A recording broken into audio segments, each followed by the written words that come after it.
বাংলাদেশের ফুটবলে যেন শুরু হয়েছে নবজাগরণ। এবার ভুটানকে হারিয়ে র্যাঙ্কিংয়ে এগিয়ে যাবার সুযোগ তৈরি করলো বাংলাদেশ। খেলার মাত্র 5 মিনিটে গোলকিপারের ভুলের সুযোগ নিয়ে গোল করে দলকে 1-0 গোলে এগিয়ে দেন স্টার বয় মুরসালিন।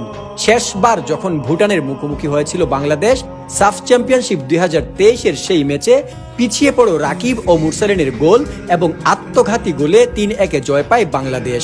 আর আজকেও জয়ের নায়ক সেই মুরসালিন। এজন্য এক অন্য বাংলাদেশ। এমন বাংলাদেশ ফুটবল দলই তো চেয়েছিল 18 কোটি বাঙালি, যে দলে থাকবে দুর্বার উদ্দীপনা, থাকবে জয়লাভের ক্ষুধা, থাকবে অ্যাগ্রেসিভনেস।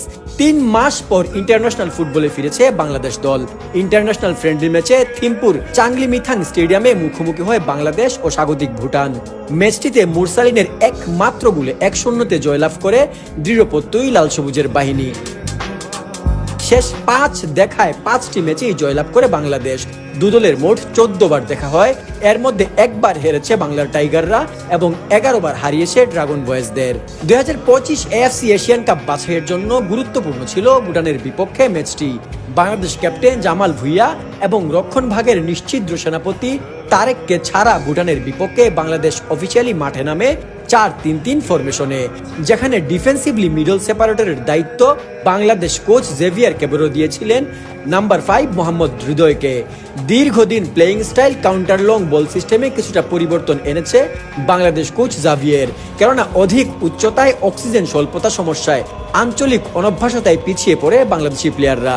লং বল কাউন্টারে ইনগেম সিচুয়েশন অনুযায়ী শর্ট পাসে ওয়াইড অ্যাটাকে শিফট করে বাংলাদেশ, আর এতেই ভুটান প্লেয়াররা কিছু বোঝার আগেই প্রথম গোলের দেখা পায় বাংলাদেশ।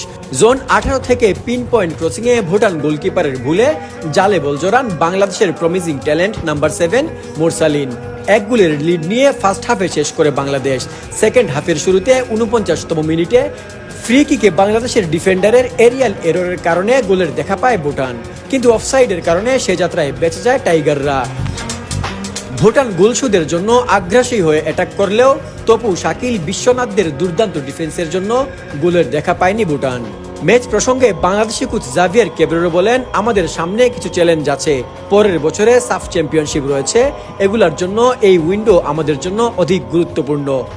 ম্যাচের ফলাফল যাই হোক না কেন, বাংলাদেশের খেলায় যে পরিবর্তন এসেছে এটা এখন সবাই দেখতে পাচ্ছেন। রিয়াল মাদ্রিদ কোচ কার্লো আনচেলত্তির ফিলোসফিতে বাংলাদেশ দলকে নিয়ে যাচ্ছেন জাভিয়ার কেবরেরো।